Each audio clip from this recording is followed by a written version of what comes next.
বলেছেন শাহরুর রমাদান আল্লাযী উনজিলা ফীহিল কুরআন, রমজান মাস এমন মাস যে মাসে কোরআনকে অবতীর্ণ করা হয়েছে, হুদাল লিন-নাস, এবং মানুষের জন্য হিদায়াত স্বরূপ এই রমজান মাস, ওয়াবাইয়িনাতিন মিনাল হুদা ওয়াল ফুরকান, এবং সত্য মিথ্যা পার্থক্যকারী কোরআন, এই কোরআনকে রমজান মাসে অবতীর্ণ করা হয়েছে।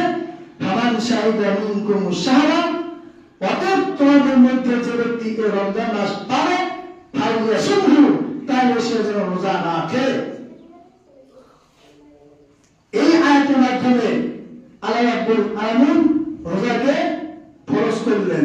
প্রাপ্ত বয়স্ক, জ্ঞানবান, যুবক, সাবালক যারা হয়েছে, বুদ্ধি হয়েছে, বয়স হয়েছে, সুস্থ আছে, সকলের উপর আল্লাহ রাব্বুল আলামিন সিয়ামকে ফরজ করলেন বাধ্যতামূলক। কিন্তু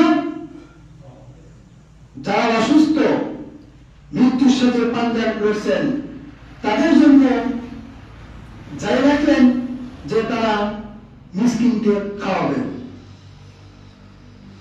তারা রোজা যদি না রাখতে পারে তাহলে একদিনের খাবার খরচ মিসকিনকে দিয়ে অথবা সত্তর লোককে দিয়ে তারা তাদের সিয়ামটা করে নিবে। কিন্তু সুস্থবান, জ্ঞানবান, বয়স্ক, সাবালক, প্রাপ্ত বয়স হয়েছে, প্রত্যেকের উপর এই চতুর্থ ভাবে আল্লাহ রাব্বুল আলামিন সিয়ামকে ফরজ করলেন।